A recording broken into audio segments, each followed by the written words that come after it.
Salut à tous, c'est Megavolt et nous nous retrouvons aujourd'hui pour une nouvelle recette. J'ai décidé un petit peu de changer le procédé d'enregistrement, donc là je ne suis plus avec le pied, je vais faire pas mal de petits plans courts, entièrement filmés à la main, puis certains seront faits avec le pied, moment où j'aurai les mains un petit peu trop sales pour tenir le caméscope. Donc nous allons aujourd'hui faire la véritable recette du gratin dauphinois. C'est pour ça que je vous montre ces jolies pommes de terre. Donc pour cette recette, il nous faut dans un premier temps 1,5 kg de pommes de terre. Il nous faudra ensuite 100 g de beurre, 5 g d'ail. Il nous faut aussi 33 centilitres de crème fraîche, 1 litre de lait, hop, et puis du sel et du poivre, tout simplement. Donc dans un premier temps, nous allons verser notre litre de lait dans une grande casserole prévue pour. Prenez quelque chose d'assez grand parce qu'après on mettra les pommes de terre dedans. Donc on va faire bouillir notre lait avec le sel, le poivre, et si vous voulez, vous pouvez même rajouter un petit peu de muscade. Donc j'ai déjà versé du poivre blanc parce que je trouve que c'est beaucoup plus joli à mélanger avec le lait. Je rajoute le sel, mettre un petit peu mais pas trop quand même, et de la noix de muscade en poudre que j'ai sous cette face, comme ça, je sais pas si on voit bien.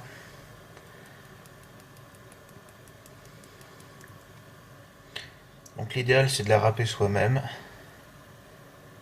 comme un tout petit peu, pas trop quand même. Voilà. Donc ça va donner une jolie couleur. On va mélanger. Voilà, donc la noix de muscade est dedans. On va mélanger un tout petit peu.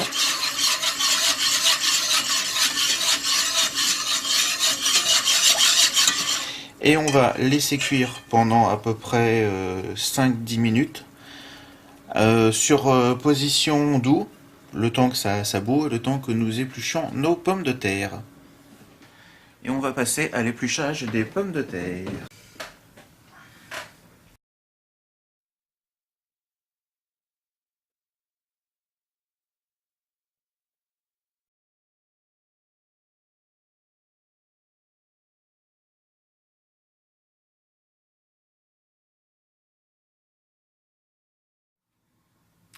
Donc voilà, nos pommes de terre sont entièrement épluchées, comme vous pouvez le voir.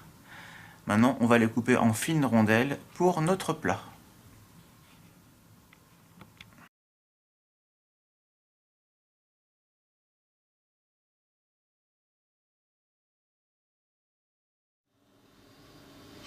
Donc voilà, le lait commence à bouillir. On va réduire un petit peu, on va le remettre sur doux pour éviter que ça déborde. Et on va mettre nos pommes de terre donc, que nous venons d'émincer, en faisant attention de ne pas se brûler. Je vais prendre un ustensile pour faire ceci. J'aurais dû penser plus tôt. Je sais que c'est pas très pratique, mais bon. Hop. Ça va éviter de les jeter dedans. Donc surtout les pommes de terre, ce qui est super important, c'est de ne pas les laver une fois qu'elles sont coupées. Tout simplement parce qu'on a besoin de garder l'amidon qui se trouve dedans. Et c'est ce qui va permettre en fait de faire un liant entre la sauce et le reste du plat. Voilà, je pense que je vais pouvoir le faire comme ça, sans trop risquer de m'éclabousser. Je ne sais pas si vous voyez bien. Alors je remercie Crystal qui est à la caméra. Et grâce à elle, on a des plans de vue totalement inédits. Donc on va laisser cuire pendant à peu près 10 minutes notre petite mixture, même si c'est pas le terme généralement employé. Et je vous dis à tout de suite les amis.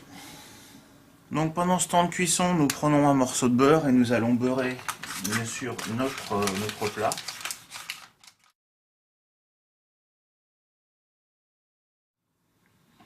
Donc maintenant que notre plat est entièrement prêt, ici, nous allons le verser dans le plat qui va au four. Parce que cette casserole ne va pas au four, étant donné que la poignée n'est pas rétractable.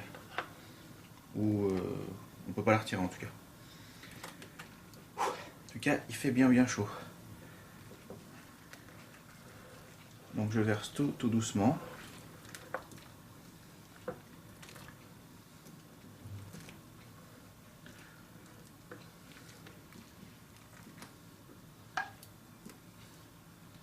Donc pour ceux qui l'avaient déjà vu, ce plat ressemble un petit peu au duo de courgettes, pommes de terre que j'avais réalisé.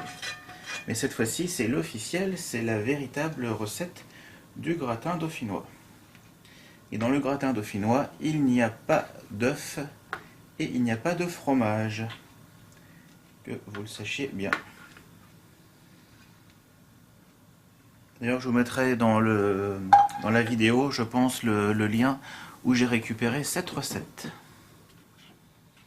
Donc maintenant, nous rajoutons nos 3 décilitres de crème sur le dessus. Bon, je sais que ça va peut-être paraître beaucoup, mais c'est la recette qui est comme ça.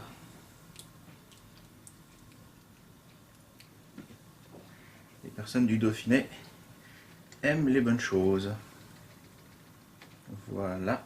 Donc pendant que nous sommes en train de préparer le beurre pour mettre sur le dessus, j'ai préchauffé le four, donc encore 6 grammes. Et donc on le fait préchauffer à 180 degrés pendant à peu près 8 minutes, je pense que ça devrait être suffisant. Hop. Et on dispose ensuite les petits morceaux de beurre sur le dessus.